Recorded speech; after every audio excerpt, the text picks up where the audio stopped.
How long does it take before you can call a place your home? 1 year? 5 years? More? But what if you wake up one day and suddenly your home is no longer the same?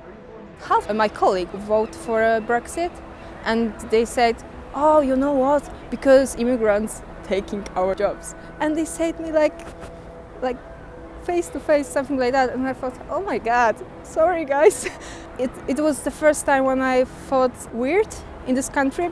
I remember when the whole discussion started after the referendum, and my parents were calling me and talking about what they saw on the news, the hate and the different crimes.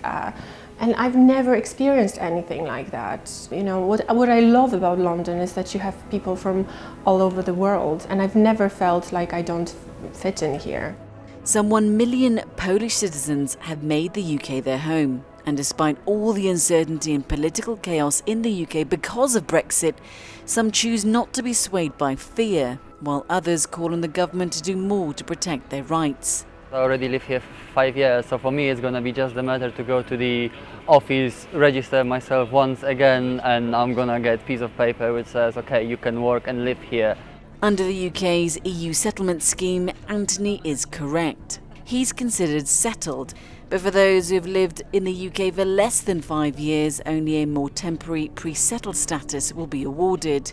But a hard Brexit could impact citizen rights, and some Europeans are choosing to quit the UK rather than live in uncertainty. It's made Britain so much more interesting place to live in, having all sorts of different citizens from around the world living there, and I don't want us to turn into a narrow, inwardly focused country. And working class Poles are often viewed as doing the jobs most Brits wouldn't want. If they wanted to leave all the immigrants, all the shops around me, all the restaurants, all the pubs are just gonna be empty because there will be no one to work, and I don't believe they're gonna make us leave.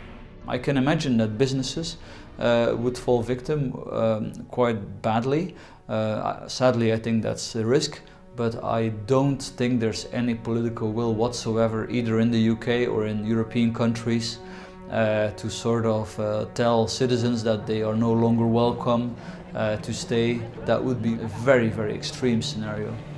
Ring-fencing citizen rights on both sides could ensure that people weren't the pawns in any political games, but the optics would appear against such an undertaking, at least for now. But the closer we get to October 31st and further away from any solution that guarantees the rights of EU citizens in the UK, things could get very tricky indeed. Spain is already one major EU member state that says that without reciprocity on citizen rights from the UK government, it will rethink its policy rubber-stamped by royal decree that would protect the 300,000 plus British nationals resident there. Mariam Zaidi, CGTN, Brussels.